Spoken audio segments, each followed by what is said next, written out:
Olá, boa noite, 6 em ponto. Hoje é terça-feira, 4 de fevereiro de 2025. Eu sou Sandra Pedrosa. Vamos aos destaques de hoje do TJ Minas Notícias, segunda edição. Publicado edital para o Exame Nacional dos Cartórios. Acusado de matar morador de rua em BH deve cumprir medida de segurança. Presidente do STF destaca que iniciativas do CNJ contribuem para a construção de um judiciário mais plural. E ainda, CEAJU realiza círculo de construção de paz em abrigo municipal de Belo Horizonte. Você está acompanhando o TJ Minas Notícias, segunda edição. CNJ publica edital para o Exame Nacional dos Cartórios. As informações com Denise Guimarães. O Conselho Nacional de Justiça publicou edital para a realização do primeiro ENAC, Exame Nacional dos Cartórios. O certame tem como objetivo habilitar as candidatas e os candidatos para que possam se inscrever em concursos públicos dos Tribunais de Justiça dos Estados e do Distrito Federal e territórios destinados à titularidade de serviços notariais e de registros. A previsão é que a prova seja aplicada em todo o país no dia 13 de abril deste ano. As inscrições podem ser feitas até o dia 27 de fevereiro. Para se inscrever, os interessados devem preencher requerimento no site da Fundação Getúlio Vargas. O valor da taxa de inscrição é de R$ 150 e deve ser paga até 28 de fevereiro. Por se tratar de um exame para habilitação de caráter eliminatório e não classificatório, não há a implicação de preenchimento de vagas ou concorrência. O certificado de habilitação terá validade de 6 anos, contados a partir da data de divulgação do resultado definitivo do ENAC.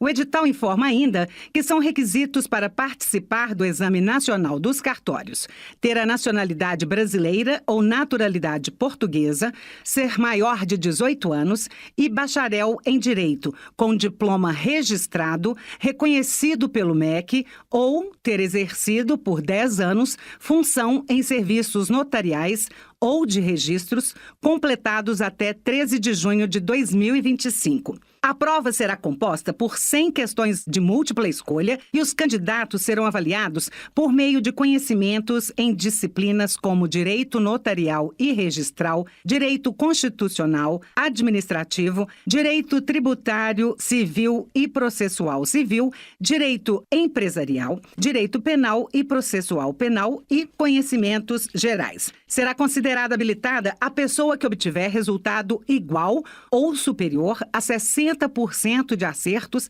na prova, ou em caso de pessoas autodeclaradas negras, indígenas ou deficiência, igual ou superior a 50% de acertos.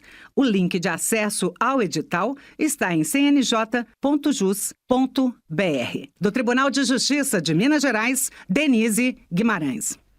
Acusado de matar morador de rua em Belo Horizonte deve cumprir medida de segurança. Os detalhes com o repórter Cid Marcos. O homem acusado de matar e esquartejar um morador de rua em 1º de fevereiro de 2023 em Belo Horizonte foi condenado à medida de segurança na modalidade de internação pelo prazo mínimo de 3 anos. A decisão é da juíza Mirna Fabiana Monteiro Souto e deve perdurar enquanto não for averiguada, mediante perícia médica, a cessação da periculosidade.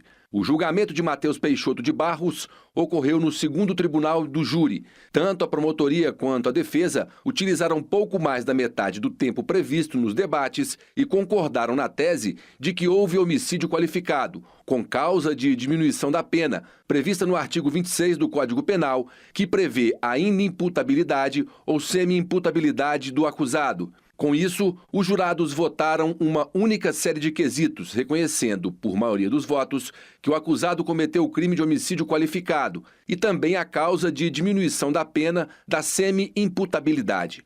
Diante da decisão do Conselho de Sentença, a juíza Mirna Fabiana Monteiro Souto julgou parcialmente procedente a denúncia do Ministério Público de Minas Gerais, condenando Matheus Peixoto de Barros à pena base de 13 anos de reclusão, conforme previsão do Código Penal para homicídio qualificado com uma qualificadora.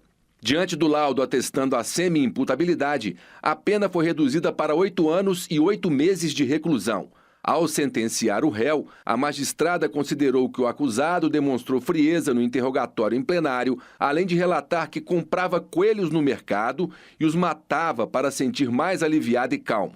Citou também o fato de o acusado ter cumprido medida socioeducativa quando adolescente por ter matado a própria mãe, período em que o próprio réu reconheceu ter sido a época em que se sentiu melhor, pois era bem tratado, respeitado e ouvido, e que o tratamento que recebia o deixava tranquilo e era bastante eficaz, ao contrário do presídio, onde se encontra há 2 anos. Acatando o pedido do Ministério Público e da própria defesa técnica do acusado, a juíza decidiu substituir a pena por medida de segurança, que vincula o acusado à internação em unidade psiquiátrica para tratamento e avaliação periódica de periculosidade.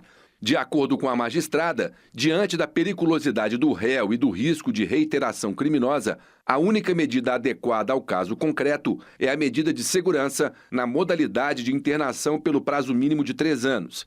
Ela determinou ainda que fosse comunicado ao Programa de Atenção Integral ao Paciente Judiciário, portador de sofrimento mental, PAI-PJ, do TJMG, para que sejam tomadas as medidas cabíveis e negou o direito de o acusado recorrer em liberdade.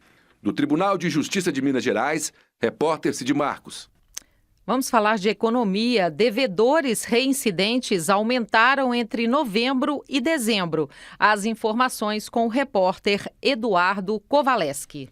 83% dos consumidores que entraram na lista de inadimplentes em dezembro são reincidentes, ou seja, já haviam tido o nome negativado nos últimos 12 meses. É o que apontam dados divulgados pela Confederação Nacional de Dirigentes Lojistas, CNDL, e pelo Serviço de Proteção ao Crédito, SPC Brasil. Apesar da queda de quase 14% na reincidência em comparação com o ano anterior, o cenário preocupa. Isso porque 59% dos devedores não quitaram dívidas antigas e 24% retornaram ao cadastro após terem se regularizado. Para a especialista em finanças da CNDL, Merula Borges, estes dados indicam o desafio de manter as contas em dia.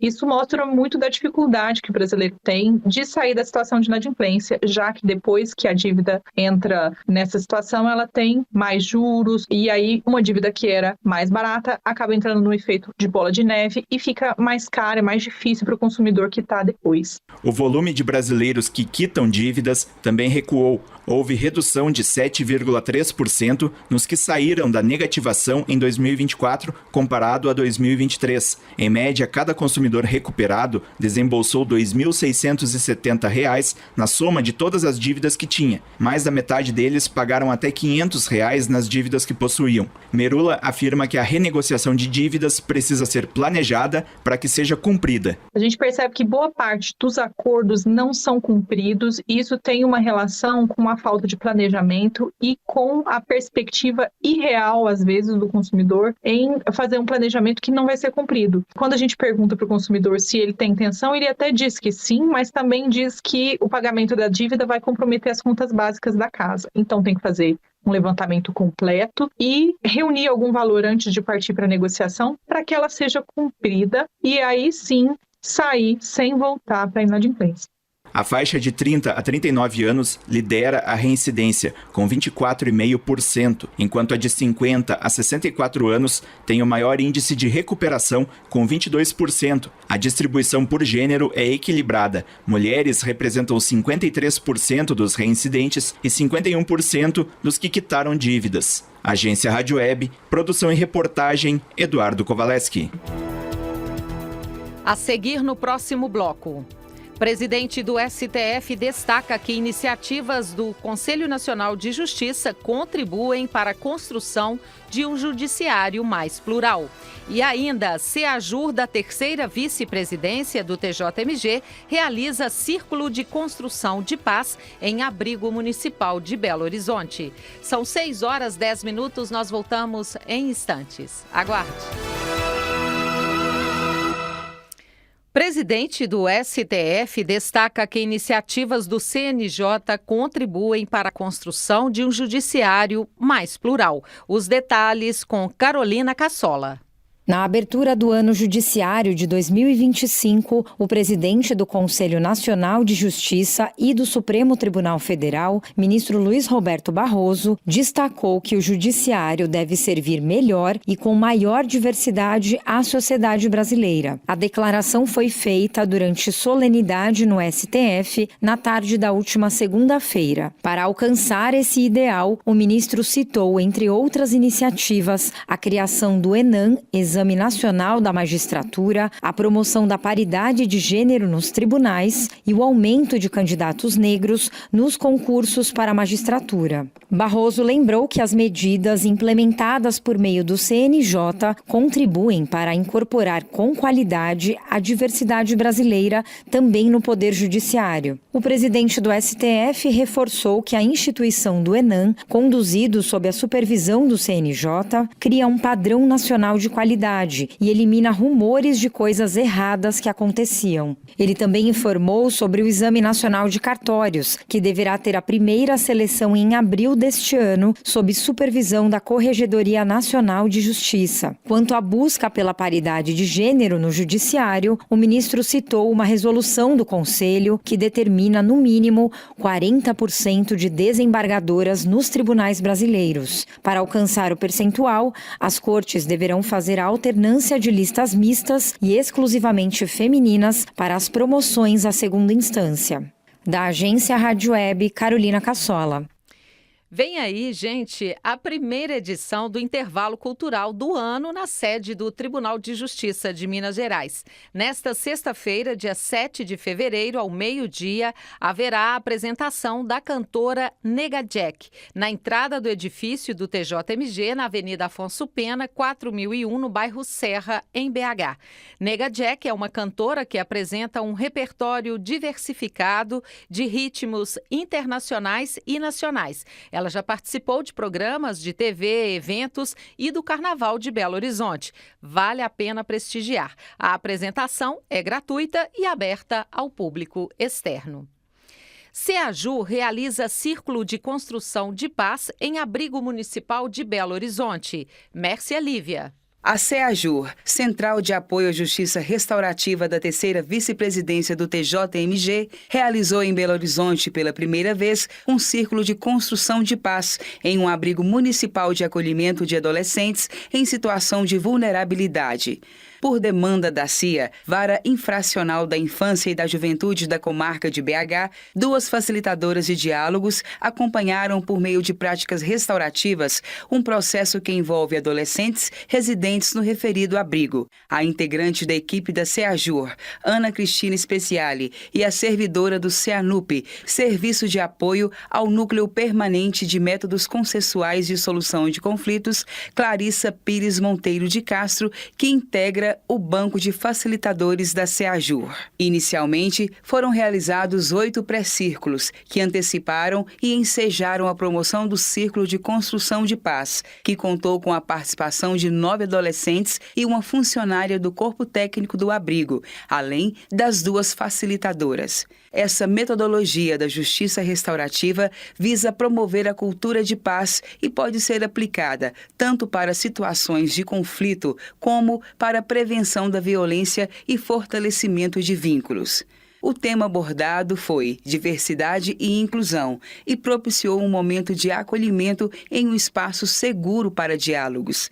Em princípio, as participantes da unidade de acolhimento demonstraram curiosidade pelo que aconteceria, por desconhecimento do método.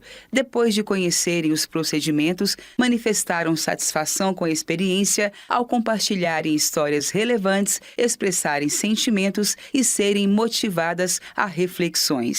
Após esse círculo, o processo continua sendo acompanhado pelas facilitadoras, até a conclusão das práticas restaurativas avaliadas como necessárias ao caso. Outras informações podem ser obtidas pelo e-mail ceajur@tjmg.jus.br ou pelo telefone 31 3330 6103. Do Tribunal de Justiça de Minas Gerais, Mércia Lívia.